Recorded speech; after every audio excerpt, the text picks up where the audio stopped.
Labą dieną. Šiandien ir vėl mes susirinkome, kaip ir kiekvieną trečiadienio popietę, į laidą su Algimantu Čekuoliu. Šiandienos tema norėčiau, kad būtų raganos, viduramžių raganos, kurių buvo ir gerų, ir blogų. Visi žinome, kad blogas raganas degindavo ant laužo, arba mesdavo nuo uolų, ar skandindavo.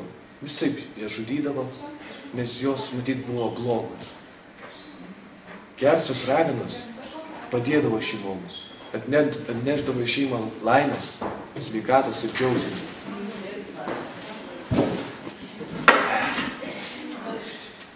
Iš kur aš tai viską žinau? Mano geriausias draugas vaikystėje šiuo metu yra apdovanotas auksinio pasaulio gaubliu laimėjimu. Yra nominuotas Nobelio premijai ir dar turi 3 aukštuosius išsilavinimus. Jis dabar gyvena Amerikoje, bet jisai studijavo apie raganas viduramžiuose ir aš žinau apie jas viską, jis man papasakodavo. Tai va, norėčiau jūs pakviesti reportažą pasižiūrėti apie raganas, kokios buvo. Ir viską tuo metu ir sužinosite. Tai va, susitiksime po reportažo.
Tai va, tokios jau tos senosios raganos, viduramžių laikų. Bet jūs nieko nežinote apie šiuolaikinės raganas, kurios jau yra susišukavusios.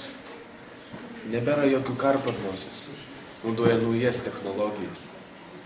Tačiau, jeigu jūs norit pamatyti, kaip jis atrodo ir ką jis veikia, pasilikite su mumis ir pažiūrėkite šį reportažą.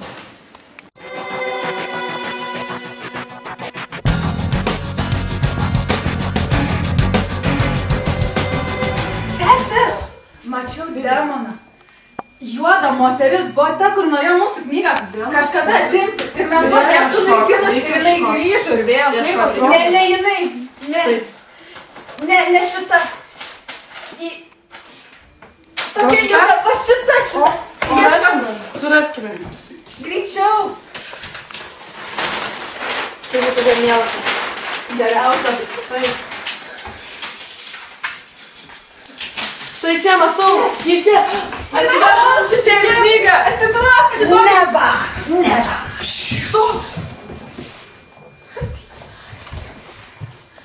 Abrakadabra, demonai išnyk. Išnyko.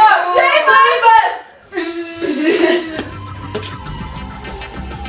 Tai va, matėte visus reportažus.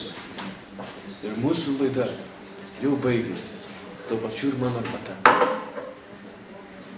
Tačiau jis nori pasveikinti su artėjančiais metais ir su Kalėdom, kada gimė Jėzus Kristus.